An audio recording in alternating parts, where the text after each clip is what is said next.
I am Dr. Anna Swartwood House, and today we have this big subject of medieval art in Europe, and a monster, a beast of a thing. So I decided to start. Did anyone not get a little slip of paper? I think pretty much everyone has. Well, oh. Here.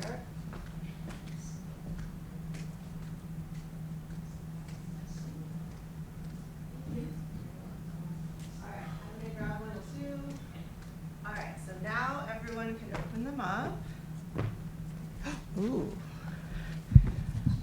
Now, most of yours will be blank. Did anyone get an X? Okay, raise your hand if you got an X. I did as well. All right, so you have died of plague, and I'm so sorry. But there, you got an X as well? All right. So one of the many things that we have to take into consideration when we think about the medieval period, which was a chaotic period and also a long one, much longer than the other periods that we're going to be talking about. So I'm giving 4 talks. Next week will be Renaissance, then Baroque and Rococo, and then kind of early modernism, 18th century. We'll see. We'll see what that ends up being. But I really did start this thinking about medieval art kind of at a loss, because you have to define both terms, right? So you have to say, okay, what is medieval and what is Europe? So thinking about the origins of the medieval period is surprisingly difficult. It used to be very hard and fast, 476 CE, right? So the fall of the Western Roman Empire was considered kind of the beginning of the medieval period. But then more recently, historians have started to kind of pin its origins a little bit farther back to the separation of the western and eastern halves of the Roman Empire in the 4th century, which would overlap with what's called late antiquity, which is itself kind of a neologism. So again, the origins can be a little bit murky there. So these are some of the essays from Oxford Art Online when you look up medieval art and architecture. So it could be anything from Viking art to Anglo-Saxon art, early Christian and Byzantine art, Carolingian and Ottonian art under the emperors Charlemagne and Otto, all the way to Romanesque and Gothic. And then on the other end, in terms of when does the medieval era end, there's some murkiness there as well, right? For one thing, the art and architecture that originates in the medieval period lasts for a really long time into the future, particularly if you're thinking about something like Gothic architecture. So here we have 2 French cathedrals, and these were built 600 years apart. Okay. Which one do we think is the earlier one? The original Gothic one? Who thinks, by a show of hands, who thinks it's the one on the left? And who thinks it's the one on the right? All right, we're about half and half. So the one on, down. There we go. So the one on the left is Chartres Cathedral, which was actually a Romanesque building that was rebuilt after a fire. So the facade was rebuilt in the 1260s.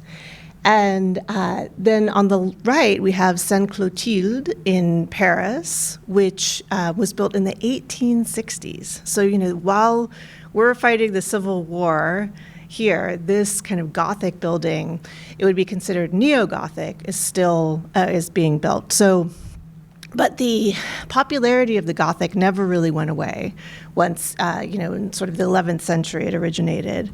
And you might be familiar with collegiate Gothic, right? So at a certain point with American universities, Gothic architecture became kind of the house style, right? So that's how universities wanted to express themselves, their relationship to Europe and to the foundations of universities visually through architecture.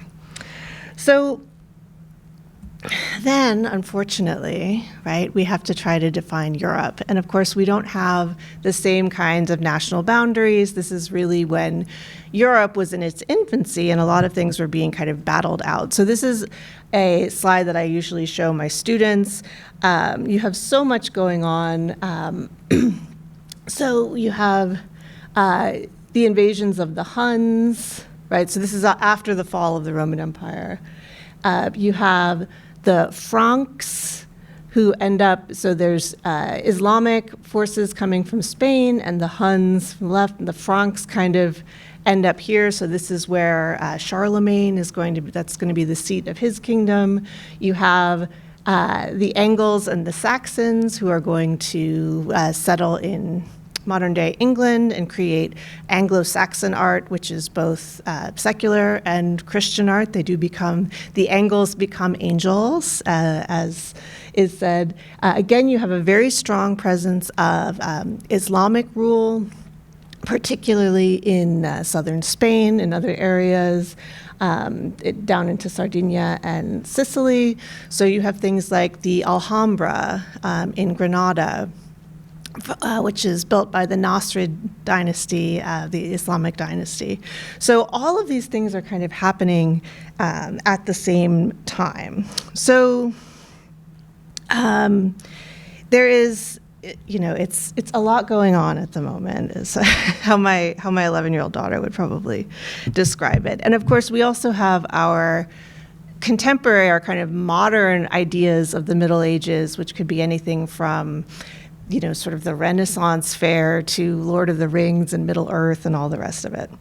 So I really was a little bit at a loose end here. So I decided what I would do, and for all my talks, would be to talk to curator friends in these respective fields and ask them what, really generally, what they love about curating within their field and within their time period. So for today, I talked to Dr. Shireen Fawzi-Jones, who is Associate Curator at the Cloisters, which is one of the premier collections of medieval art in the United States. It's attached to the Metropolitan Museum of Art.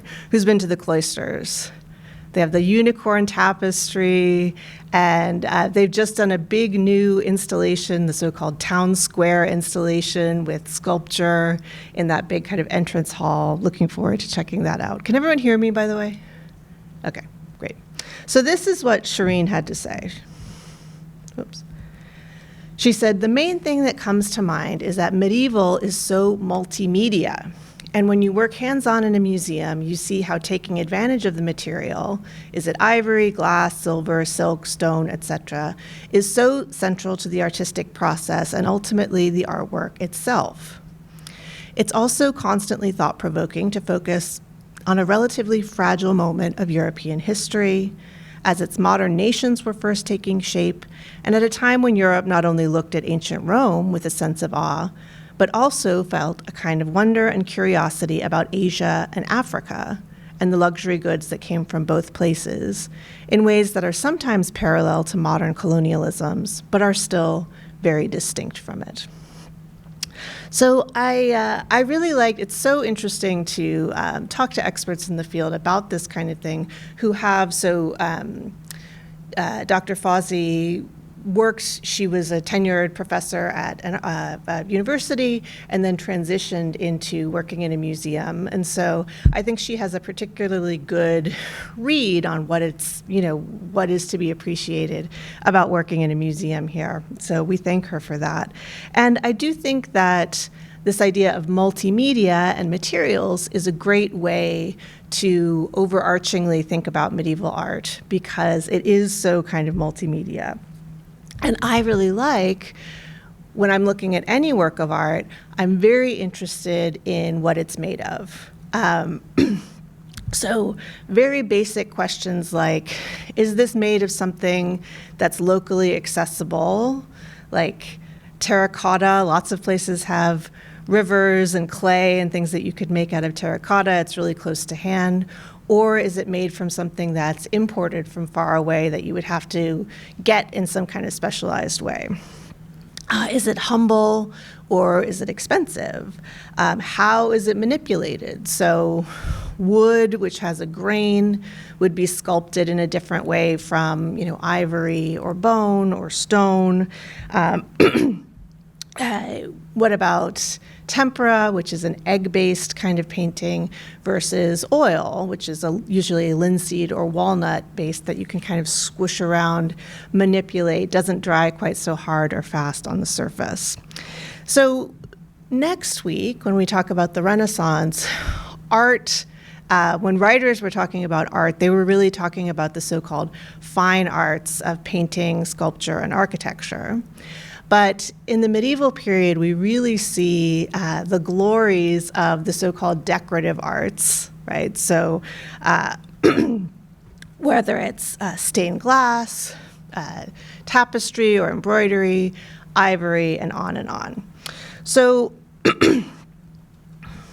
I think probably a very well-known example to many of you here would be something like the Bayeux Embroidery. Now, it's usually called the Bayeux Tapestry, but that's not correct, because a tapestry, you're using those warp and weft threads to create the image itself, so it's integral to the actual threads, right, that are creating the picture. This is an embroidery, so it's on linen, and they're embroidering on top of it.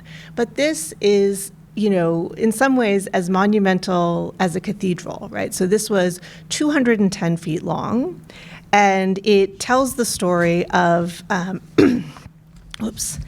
of the conquest of England in 1066, and it's extremely detailed, and to the ins and outs of this battle, which again, this battle is going to, it'll end up being the 100 Years' War at a certain point between France and England.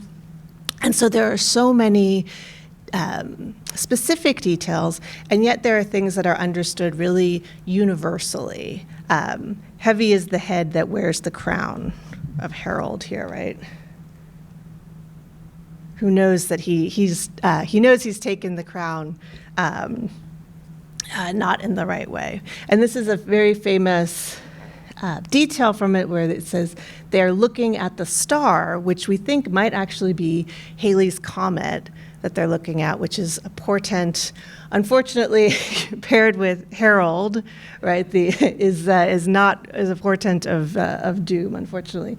And there are actually the ships that are gathering there that will end up being part of his dethroning. So this is a Marvel movie, right? This is this 210 feet long narrative work of art that is on linen. You could roll it up, you could bring it with you, you could unfurl it, if you have many castles in a feudal society, that kind of thing. So it's very important, but again, it's of this kind of humble material. And I just wanted to say, so the Bayeux Embroidery was also the source of one of the internet's first memes. And you can go on and you can put in your own messages if you want for fleet is the narrow man. So you can mix and match your own Bayeux Embroidery. So I want to be inspired by things that are actually in the collection, things that would sort of fall within medieval art. And so I wanted to start with this work by Deodato Orlandi. Now, I think I forgot to ask how many of you are docents. All right, we've got a good sprinkling of docents. That's excellent. So again, at any time, if you want to ask questions or add something, ask for clarification, I'd be so happy to. So the way that I thought would go about this is to start with materials, right? So that's the first thing that I notice about this. And then I want to talk a little bit more about the content and how it is reflective of medieval art, a kind of evolution in Christian art and iconography that we see. So The first thing when I look at this is I think about all the number of people who would be involved in making an icon like this, right? So you would need a carpenter. You would need someone not only to create the frame and the panel and hammer out and smooth out any joins, but then also to prepare the surface. And some of those things you can see with the degradation of time. You can see some of those intermediary steps that are happening here in the preparation of this panel. So, for example, some of you probably know that you can see peeking through the gold this clay-like pigment called red bole, and that's used to create a richness of underneath the gold-leafed surface of a painting. And very frequently you can see that start to kind of peek through because, gold leaf is so incredibly fine and thin. And in the Italian Renaissance, they used to say that you could take one gold ducat coin and you could hammer and create 200 sheets of gold leaf from a single coin. So that's how thin we're talking. Maybe some of you have worked with gold leaf before. It always wants to kind of fly away and stick to, your fingers and things. It's a very fiddly thing to work with. This is also, the surface here is also hammered, right? So these are incisions. It creates relief in the surface. And generally speaking, the patterns of halos would be unique to the workshop, right? So that's one way that art historians can sometimes identify medieval art is by the halos. And then sometimes if you see a medieval or a Renaissance Madonna who's looking a little ill, looking a little greenish, it's because they used green underpaint, which helps to enrich the flesh tones in the same way that that red bole layer would enrich and kind of burnish that gold leaf layer on top. And so again, you can just start to see it's so dependent on all of these different materials working in concert, and some of them degrade more quickly than others. And so we're never going to really experience it in exactly the same way that we would see it in the 13th century. Oops.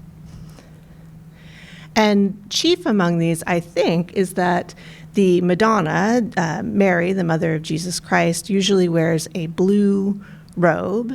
And generally speaking, I bet many of you know this, it was generally made with a very expensive pigment, lapis, which is, as far as I know, a semi-precious gemstone. It would not come from anywhere near Italy or Europe. It would come from maybe like modern day Afghanistan. So it would be a very expensive imported item that could be crushed and the pigment mixed with egg, in this egg to make egg tempera. And unfortunately, lapis really darkens over time. So originally it would have been this really brilliant ultramarine blue, but often in these medieval works with the cloak of the Madonna, it almost looks black. But again, you have to think about this, the gold, the lapis, the relief, the texture with only candle light flickering in front of it. That creates its own set of problems for conservation and preservation when you have a layer of smoke, hanging out on the varnish. But again, we can only sort of imagine how resplendent this would have been originally. Let's see. So, okay, whoops.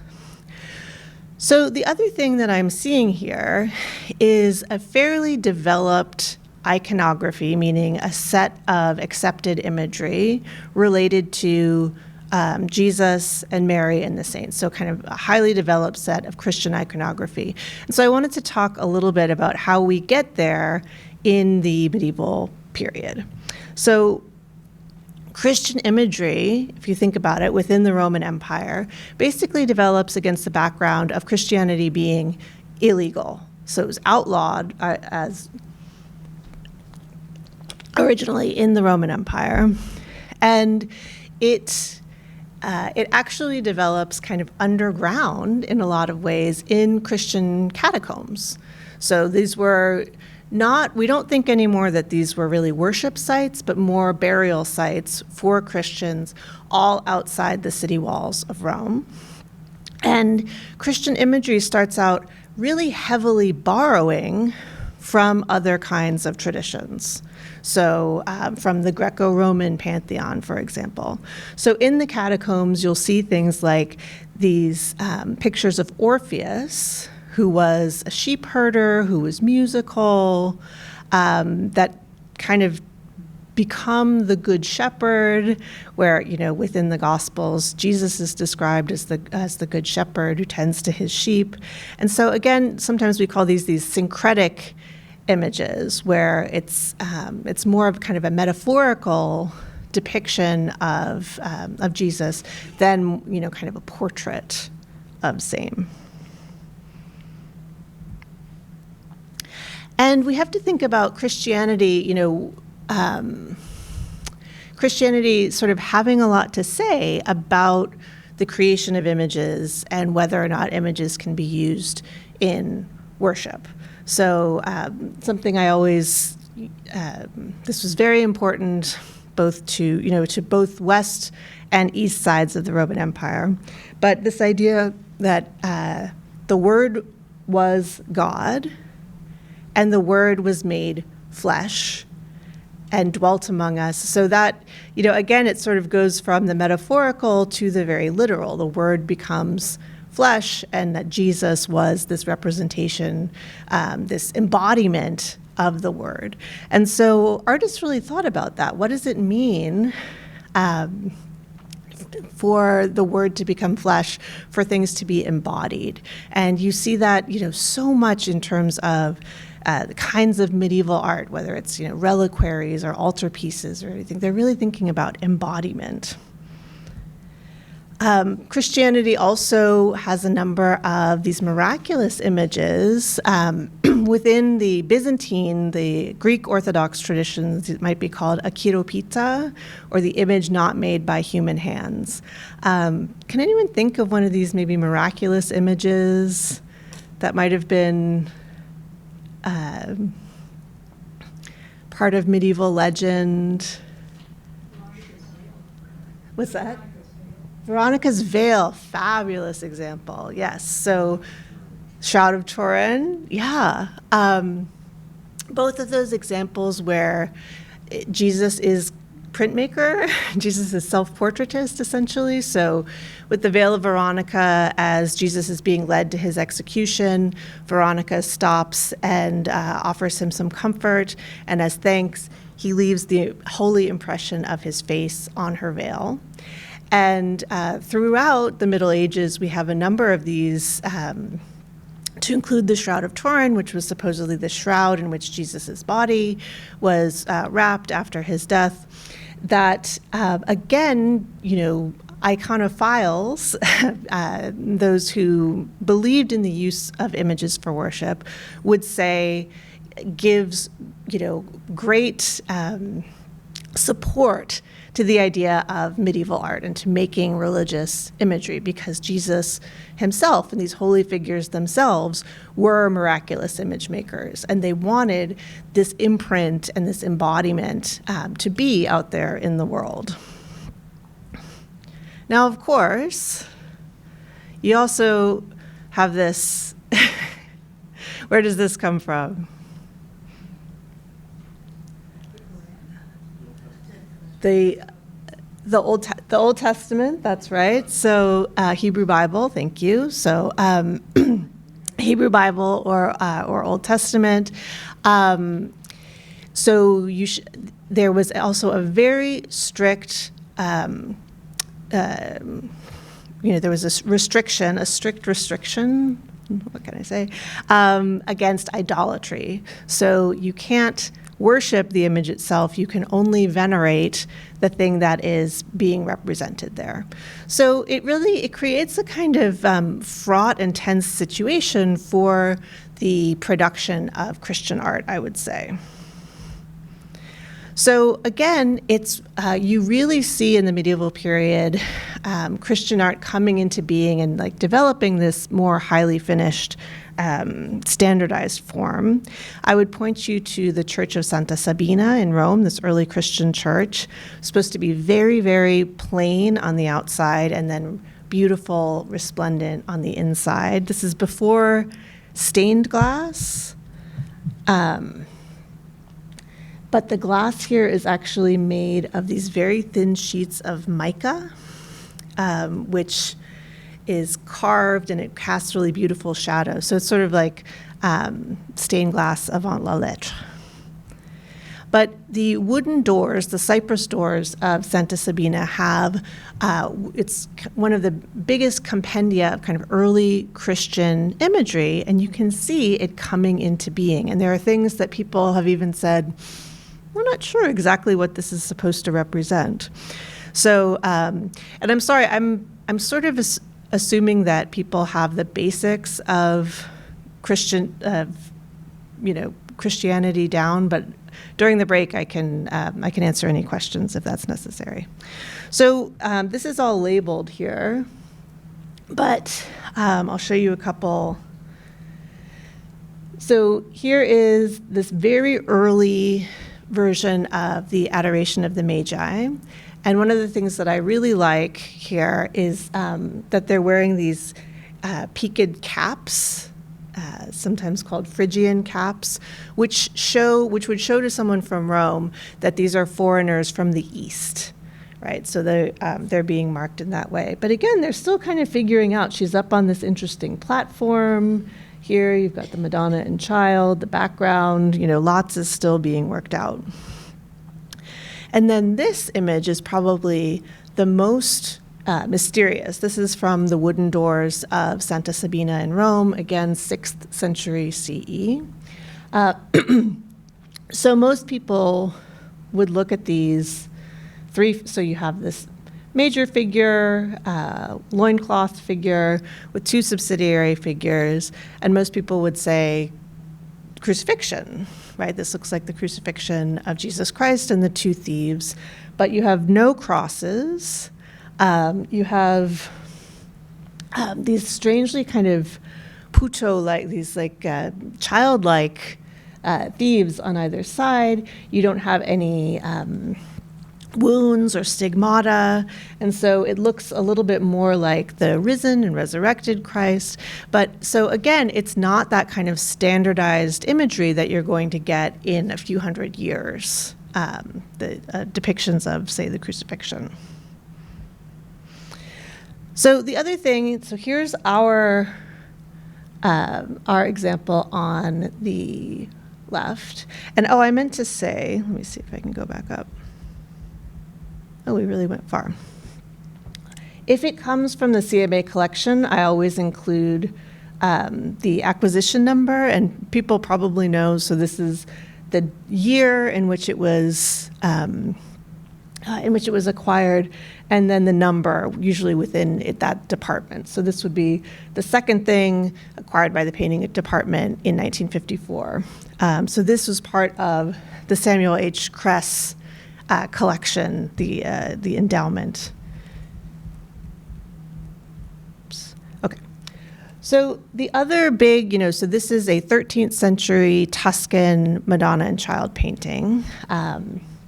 Again, we're seeing Christian imagery taking on these more kind of standardized forms. The other big intervention here is Byzantine art. So that's the Greek-speaking former eastern half of the Roman Empire, right? And we still have traces of that today with Greek Orthodox and Roman Catholic religion. So you can see here that this is 13th century, but it's really following very closely these Byzantine types, right? So it has a gold background, it has standardized kind of gestures. So So there are, oh gosh, there are probably maybe a dozen, but within Byzantine images or icons of the Madonna and Child, you have a number of these different types of gestures. So the Hodegatria is showing the way to salvation, so she's usually indicating towards Jesus there. And then the Virgin of Compassion, this is the very famous Virgin of Vladimir, usually has somehow the mother and child touching cheeks in this very empathetic and kind of tender gesture. And so he's chucking her chin. It's kind of a little bit of an adaptation of that Virgin of Compassion.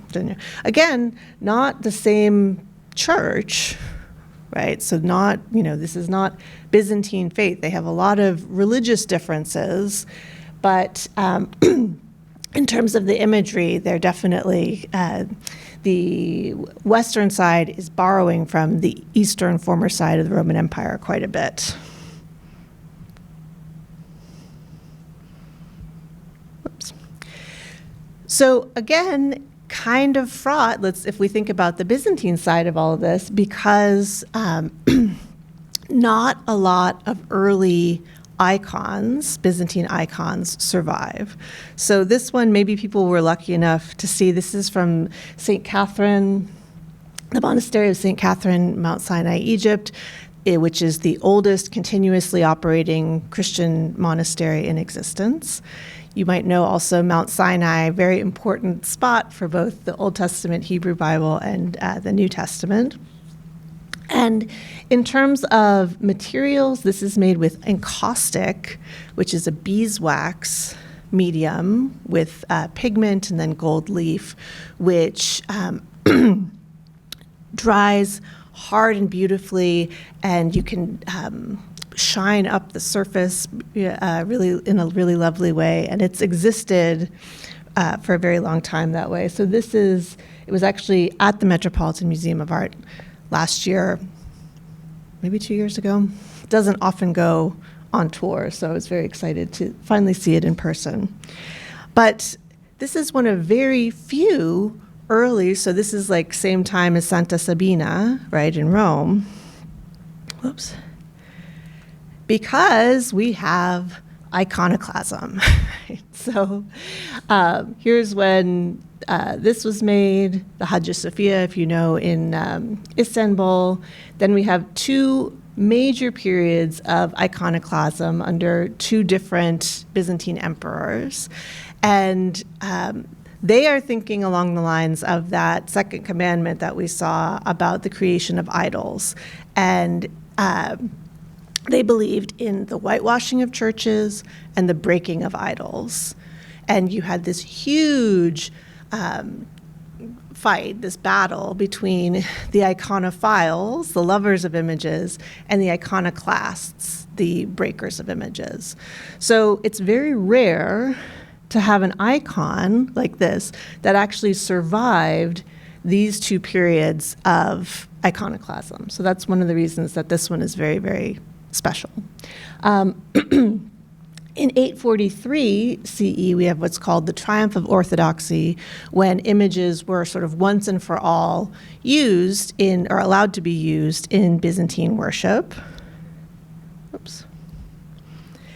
And so you have really interesting things happening, like the insertion of figural images, here's the Madonna and Child, into the pre-existing mosaics at the Hagia Sophia in Istanbul or Constantinople.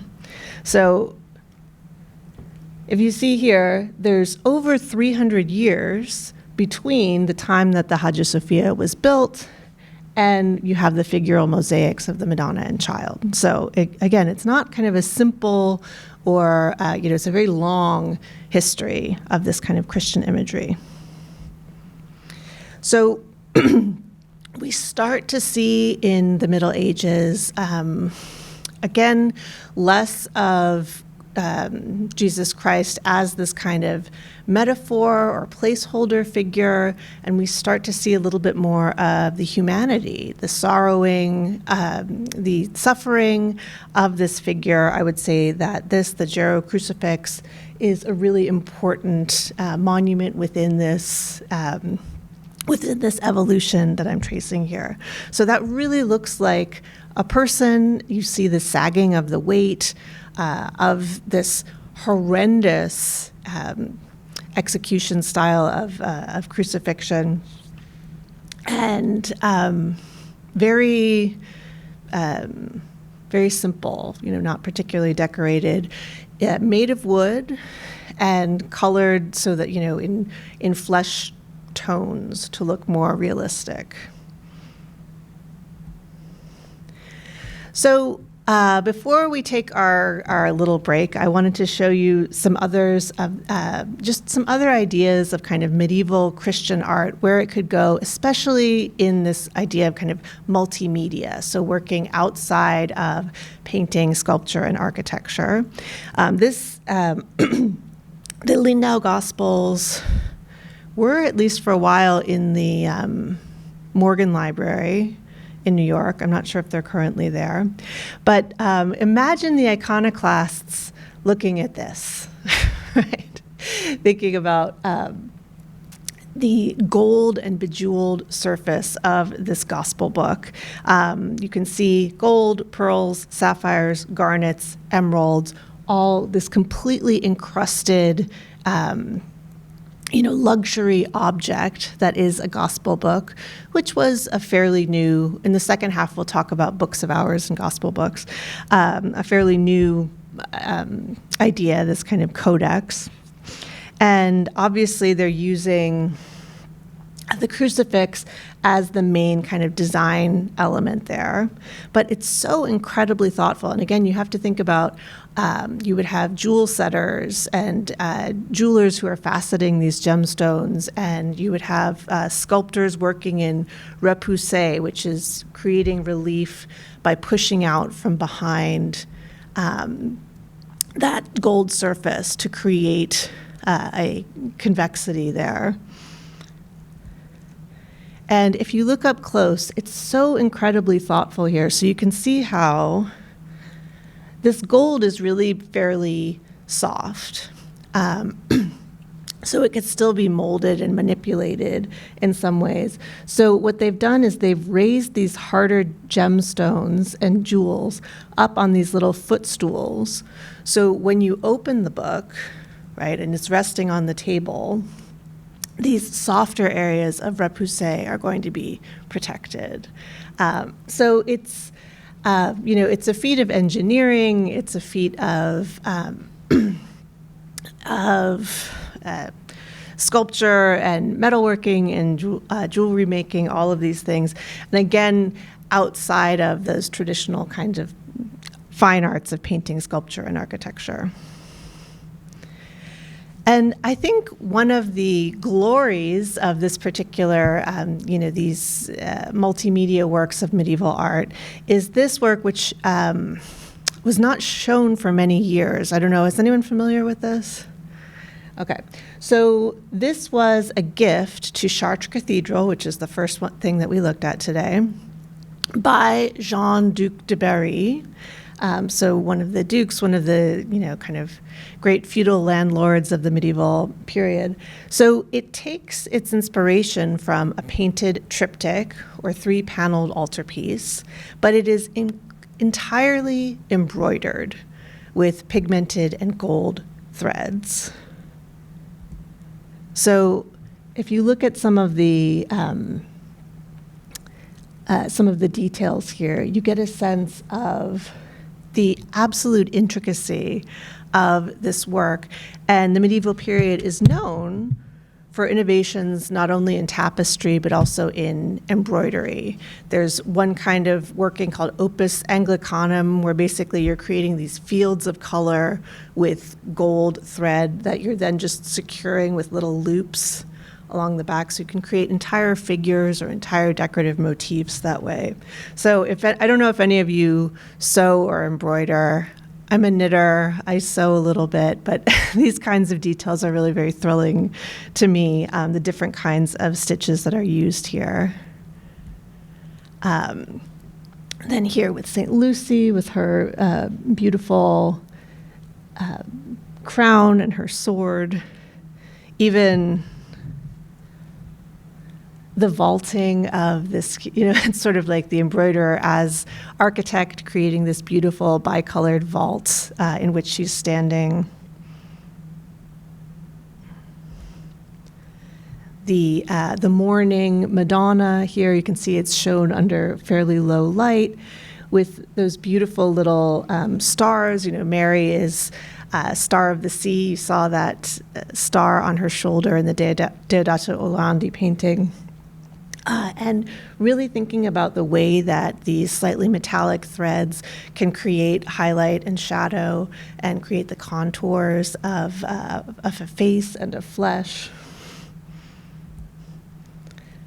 And then my favorite, the little Agnus Dei there, the lamb held by St. John the Baptist with all those intricate little knots, those tiny little knots. Now, this work, this embroidered triptych, which is around 1400 CE, given to Chartres Cathedral, is anonymous, right? We know the name of the gifter, the person who paid for it, but we don't know the probably women, right, who worked on that. And that's, I think, coming from a modern perspective, we really like the individual author, right? We like the named author. We want to kind of hype that person up. And that's not a situation that we have with a lot of medieval art. So I think at this point, I'm just going to take like a couple of minute break. You can come up and talk to me if you want, if there's anything that you want clarification on. Are there any questions for the group before we? Okay. All right, so I'm just going to take 2, and then we will talk about other kinds of materials in the next half.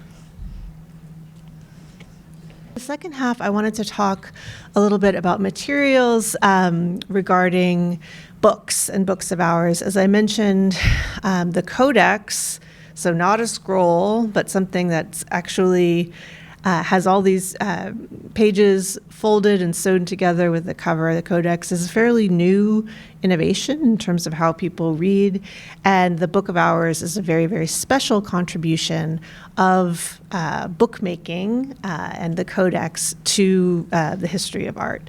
So we are so lucky to have an intact Book of Hours in the CMA collection, and you notice the acquisition number here. So this is from 2010.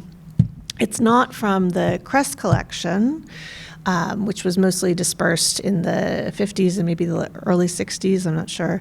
But this was bought in honor of my predecessor in my role at USC, Dr. Randy Mack, who was an extremely dear person and a specialist on Italian medieval and Renaissance art. So the Book of Hours comes up in the context of some of this chaos that we've been thinking about in the Middle Ages, right? So you have bouts of plague, you have war, so you have things like the 100 Years' War. This is especially around like late 1200s to 1400 that you see this emerging. And so you're not necessarily seeing these kinds of large monuments and things being built, but you are seeing small luxury items for very rich patrons being made. And the thing that I find fascinating about the Book of Hours is that it actually comes from monastic culture and kind of trickles, I don't know if you would say it trickles up or trickles down to lay people, to everyday non-religious people. So you have monks who start to become very powerful under Charlemagne. So Charlemagne is named emperor in the year 800, and he really considered monks and scribes to be like his armies generating culture. He established these scriptoria that were producing these beautiful books that could be used as diplomatic gifts and to build a big library.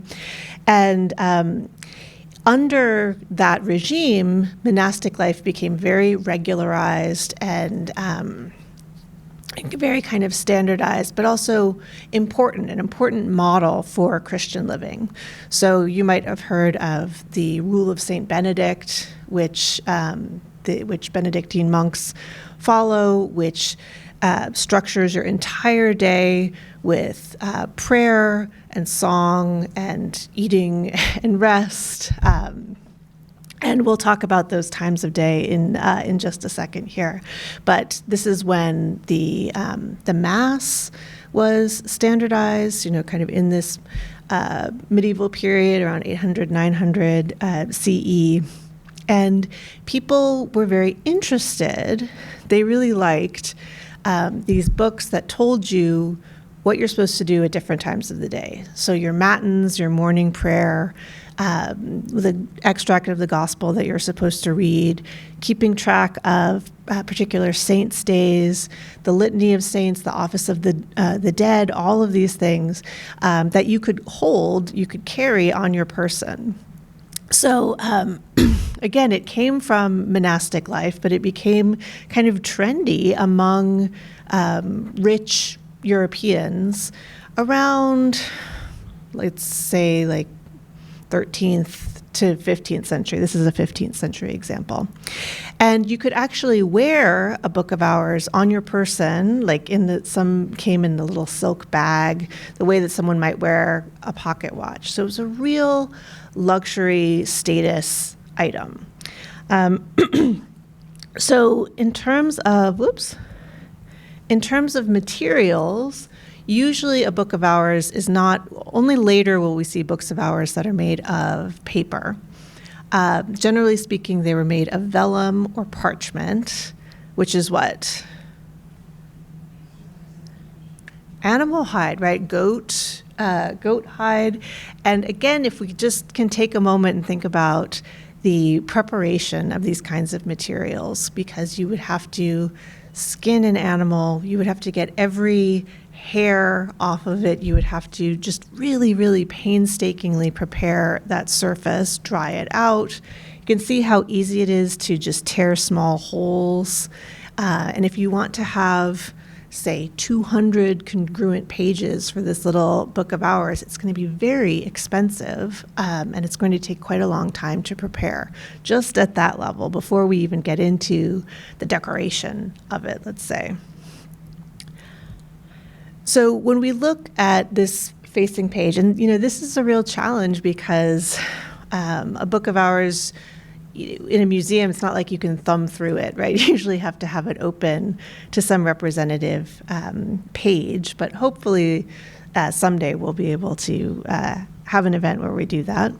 But I see here in the CMA's example some kind of representative decoration. So this narrative image is usually called the miniature, and then you have different kinds of border decoration.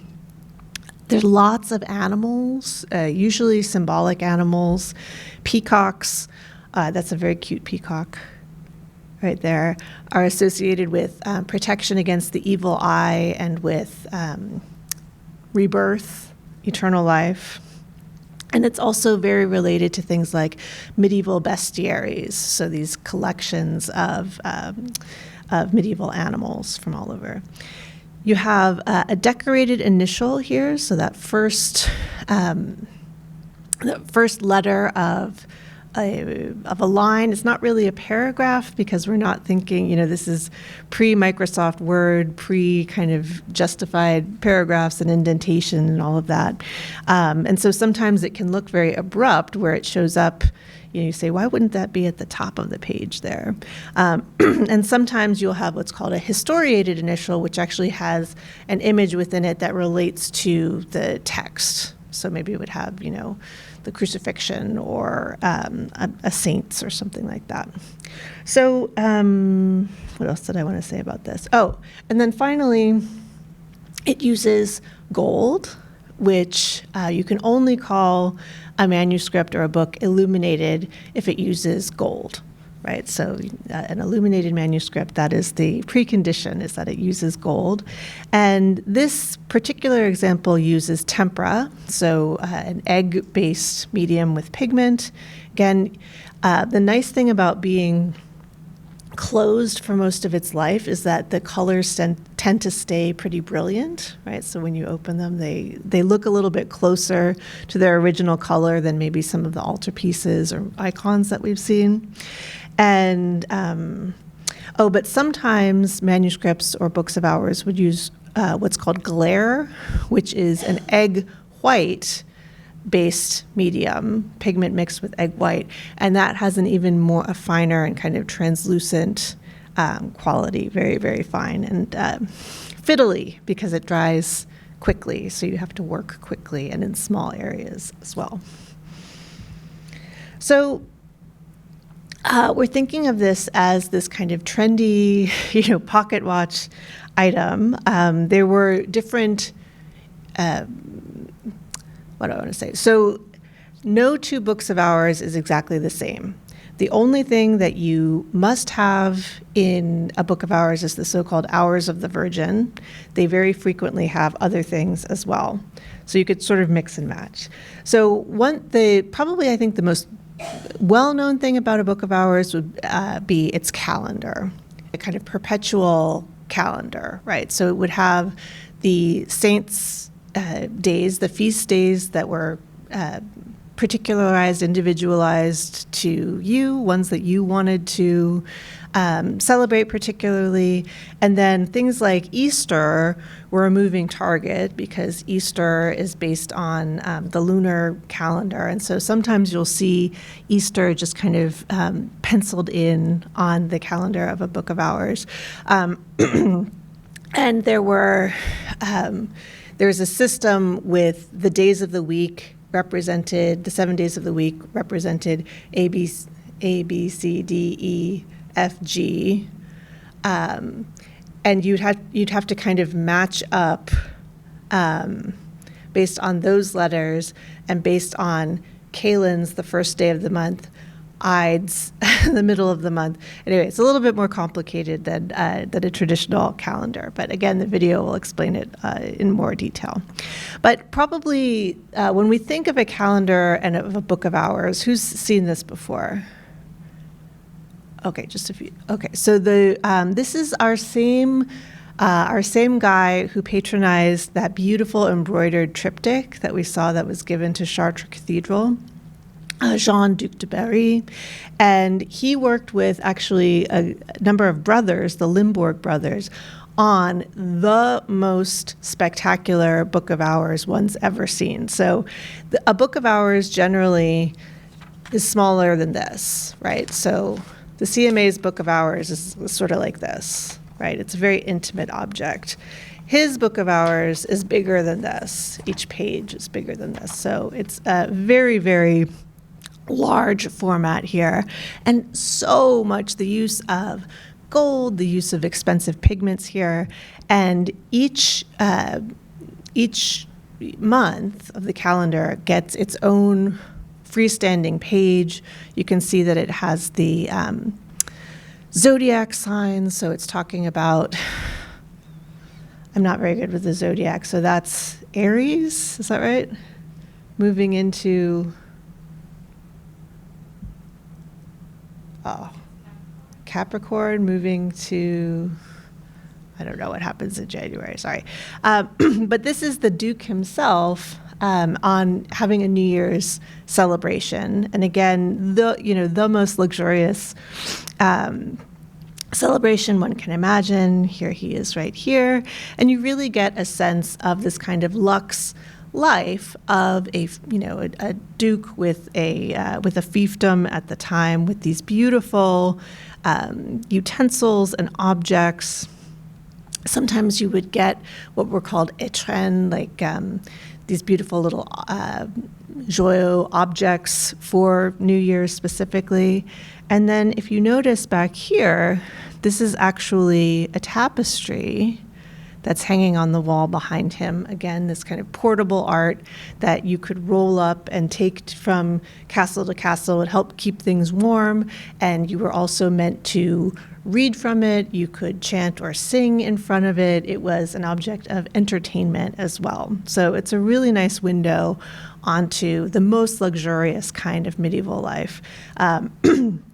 The calendar of the Très Richour of the Duc de Berry actually goes back and forth between the lives of the peasants and the lives of the Duke and his family. So you see people tilling his fields, right? It's all part of his possessions.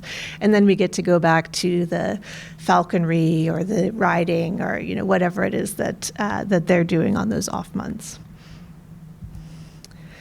So we have the Hours of the Virgin, which include both the joys and the sorrows of the Virgin Mary. So the Annunciation, which we see here in the CMA example, this would be considered one of the joys of the Virgin when the angel Gabriel comes and announces that she will give birth to Jesus Christ, the Savior.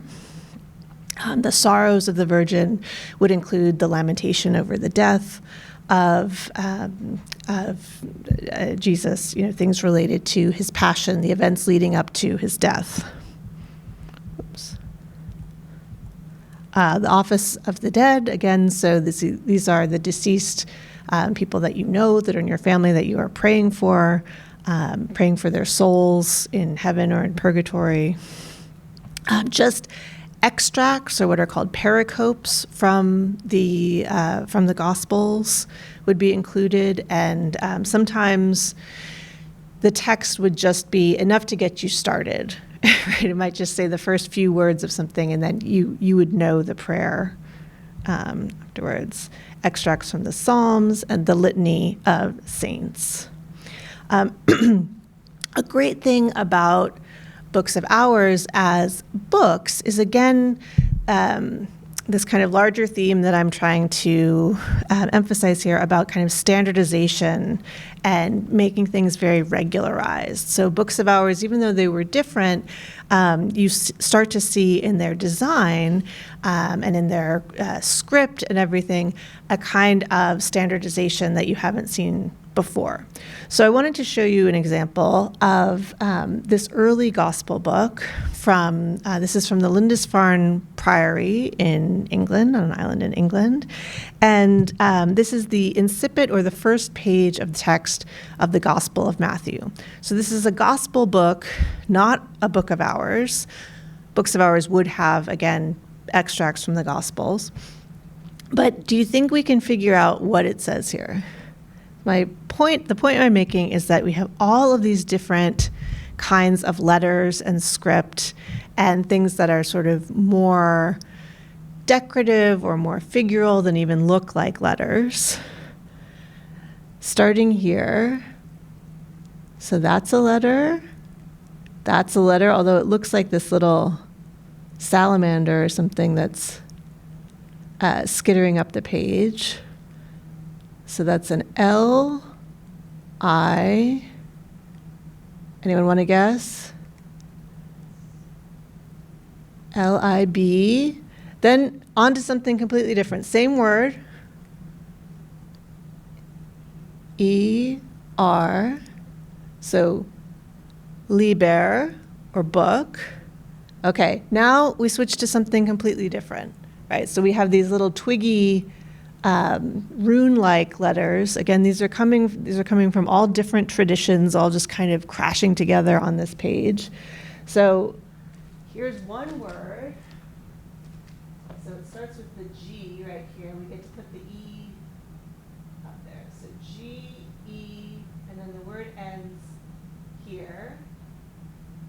So it just moves right on from one letter or from one line to the next. Any ideas what this word is? Generation. Generations. So a book of the generations. Now here's some Greek letters, just for fun. The generations of Jesus Christ, descendant of, and I really like here, so there's two names here, very important Christian figures and figures in the Hebrew Bible as well. So that, we got two letters inside that runey D there. David and, that's a hard one.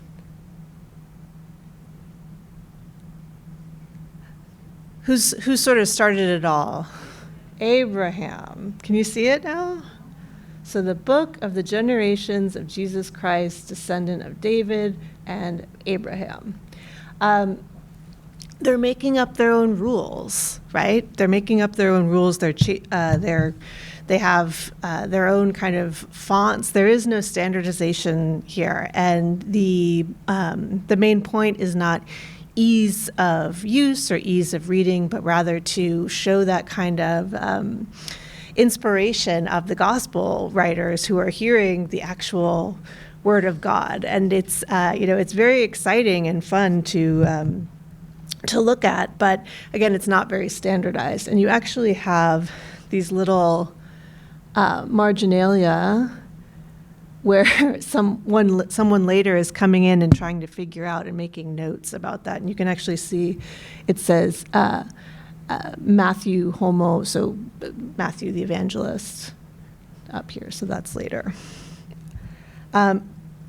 So again, one of the interventions between something like the Lindisfarne Gospel Book and the Book of Hours that we have in our collection was, again, under Charlemagne and Otto, these emperors from the 9th century forward, who introduced something called Caroline minuscule, which was a standardized font that everything had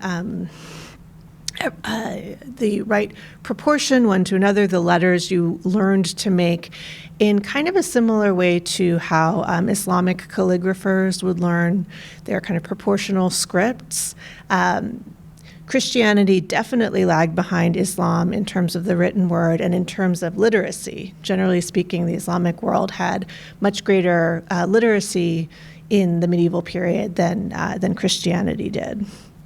So you can see they're thinking in terms of justifying text, having every line of text be basically the same, and then having the different colored letter at the start of every line. So again, you're seeing that kind of Microsoft Word of it all. How do we organize text? How do we increase ease of reading something? And so again, when we get into the 16th and 17th century, that's when kind of graphic design, printing is really going to take these ideas and push them even further.